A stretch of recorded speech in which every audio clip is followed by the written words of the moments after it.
शंकराचार्य मध्यमाम अस्मदाचार्य पर्यंताम वंदे குரு பரம்பரா.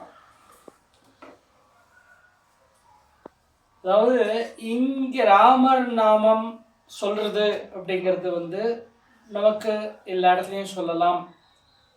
அதில் என்ன விசேஷம்னு கேட்டீங்கன்னா, சில இடத்துல நம்ம சொன்னோம்னா 1000 பங்கு 10,000 பங்கு 1,00,000 பங்கு அப்படிலாம் பலன் உண்டு. அது கோவோட இடத்துல சொன்னேன்னா அதுக்கு பலன் உண்டு, கோவிலுக்கு நடுவில் சொன்னேன்னா அது பலன் உண்டு. அந்த மாதிரி ஒரு இடத்துலையும் விதிச்சிருக்கா சாஸ்திரத்தில். அதாவது மந்திரத்தில் நார்மலி சொல்கிறது என்ன சொல்கிறது, ஒரு புனிதமான இடத்துல சொல்கிறது அப்படிங்கிறது விதிச்சிருக்கா. அதனால அதில் அவ்வளோ மடங்கு பலன். இது குகை, கோவில், கர்ப்பகிரகம் மாத்திரமில்லை, ராமர் இருந்த இடம். ஸோ அதனால் இதுக்கு எவ்வளோ ஒரு மகத்துவம் இருக்கும் அப்படிங்கிறத நீங்கள் புரிஞ்சுக்கணும். நிறைய சில பேருக்கு தான் இது கொடுத்து வச்சு வர முடியறது. அப்படி இருந்தாலும் இந்த இடம், அதாவது இந்த பரிசரமே, இந்த கோவிலுக்குள்ள இந்த பரிசரமே ராமர் இங்கே கால் வச்ச இடம். இந்த ராமர் இங்கே கால் வச்சு சீதாமாக்கு தாகம் எடுத்து தன்னோட தன்னோட வில் அம்பா விட்டு தீர்த்தத்தை உண்டு பண்ணி, சுனையை உண்டு பண்ணி, இன்னைக்கும் சீதா சுனை அப்படின்னு பக்கத்தில் இருக்கு. இன்னைக்கும் 365 நாளும் வத்தாத ஒரு தீர்த்தமாக இருக்குது. அது நம்ம இங்கே பக்கத்தில் பார்த்தேன்னாக்கா கிரிவனம் வரைச்ச ரொம்ப பக்கத்தில் தான். அதாவது இது என்ன ப்ரூஃப் காட்டுறது அப்படின்னா, சீதம்மா இங்கே வந்திருக்கா, ராமர் இங்கே வந்திருக்கா. ஏன்னா கோவில்லாம் மேலே இருக்கு. கோவில்லாம் 2000 வருஷம் 3000 வருஷம். ஆனால் குகைங்கிறது லட்சக்கணக்கான வருஷங்கள். அதாவது ராமர் இந்த காலத்துலேருந்து இருக்கக்கூடியது குகைகள் தான் இருக்க முடியும், நமக்கு தெரியும். ஸோ அதனால இந்த பக்கமாக போயிருக்கார் ராமர் அப்படிங்கிறதுக்கான ஆதாரங்கள்லாம் இருக்கு. அது அதில் மெயின் ஆதாரம் என்ன அப்படின்னா இந்த சீதாகுணைங்கிறது. இன்னொன்று இங்கே க்ஷமி மரம் அப்படின்னு இருக்கு.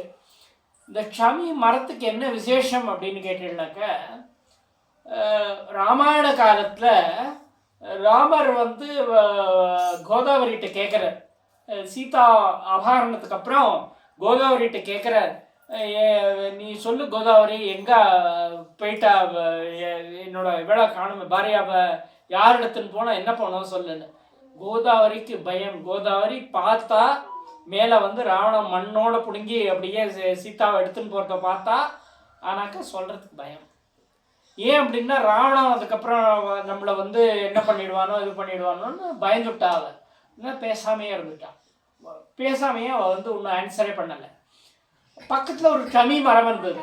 அந்த க்ஷமி மரத்தை போயிட்டு இவர் கேட்ட உடனே, ராமருக்கு இந்த மாதிரி ராவணன் எடுத்துன்னு போயிட்டான், இந்த மாதிரி ஜட்டாயு கொண்டுட்டான், ஜட்டாயோட தம்பி இருக்கார், அவர்கிட்ட நீங்கள் இது பண்ணலாம். அப்புறம் ராமர் ஜட்டாயோட தம்பிகிட்ட விஷயங்கள்லாம் வாங்கிட்டு ஃபுல்லாக சீதா ஸ்ரீலங்காவில் லங்காப்பட்டினத்தில் இருக்கா, அந்த இடத்துல நம்ம போகணும், அந்த இடத்துல நம்ம யுத்தம் தொடுத்து அவளெல்லாம் இது பண்ணணும். அதுக்கப்புறம் தான் ராமர் சங்கல்பம் பண்ணார்.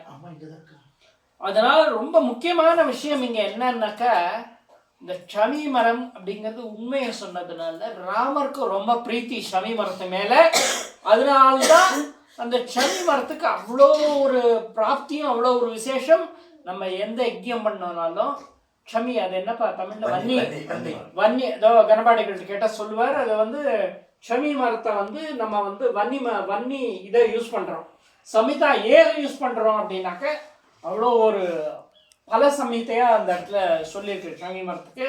இன்னொன்று பெரிய விசேஷம் என்னன்னாக்கா, அந்த க்ஷமி மரம் அப்படி பண்ணினதுனால மகாபாரத காலத்தில் எல்லாம் விராட்ட பர்வத்தத்தில் இவெல்லாம் நன்னா வேறு வேஷம் போட்டுட்டு இது பண்ணிட்டானாக்க, ஆயுதங்கள்லாம் எங்கே வைக்கிறது?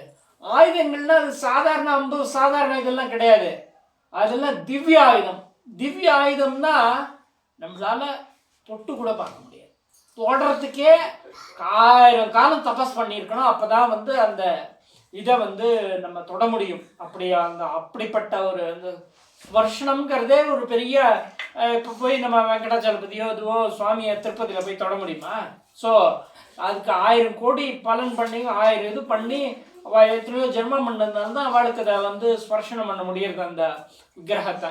ஸோ அந்த மாதிரி வந்து இந்த க்ஷமி மரம் 1000 தபஸ் பண்ணி ராமருக்கு இது பண்ணதுனால என்ன ஆச்சு அப்படின்னு கேட்டீங்கன்னாக்க இவா எல்லாரும் ஷமியோட ஒரு பொந்துல தான் தன்னோட ஆயுதம் எல்லாத்தையும் வச்சா. கம்ப்ளீட்டா எல்லா ஆயுதத்தையும் அந்த ஷமியோட இதுல அது பாட்டுக்கு இருக்கான். ஷமியோட இதுல தான் வந்து ஃபுல்லா இதை வச்சா அந்த ஷமிக்கு அதை பொறுத்துக்கக்கூடிய தாங்கக்கூடிய ஒரு இது. இன்னொன்று என்னன்னா திவ்யாயுதம்ங்கிறது வந்து மிஸ்யூஸும் பண்ணலாம், இதெல்லாம் பண்ணலாம். அது வந்து இவாளோடது வேற எங்கேயும் யாரும் தொட முடியாது. வேற நிறைய வீரங்கள்லாம் இருக்காங்களே ஆப்போசிட் சைடில் அந்த சைடில் எல்லாம் இவங்கள மாதிரியே இன்னும் ரொம்ப வீரங்கள்லாம் உண்டு.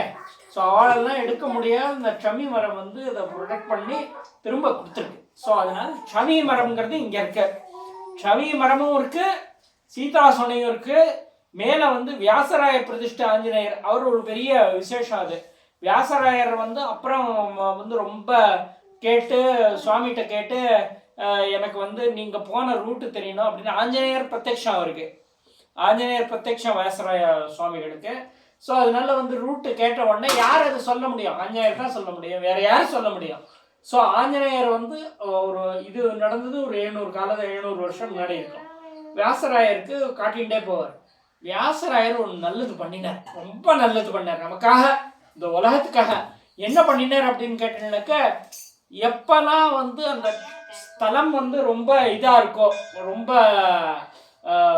வீரியமாக இருக்கோ, அங்க இடத்துல ஒரு கோவில் அமையணும் அல்ல இது அமையணும் அப்படின்னா வியாசராயர் என்ன பண்ணுவார், ஹனுமாரை வந்து அந்த இடத்துல நிற்க சொல்லிடுவார். அவரை மாதிரியே ஒரு இதாக பண்ணிட்டு நீ வந்து கல் சிலையா இங்கே நின்றுடு. ஏன்னா அந்த சிலை வந்து வேற மாதிரி இருக்கும். அதில் வந்து அதில் அடையாளங்கள்லாம் உண்டு. சில அடையாளங்கள் வைஜெயந்தி மாலை இருக்கும்,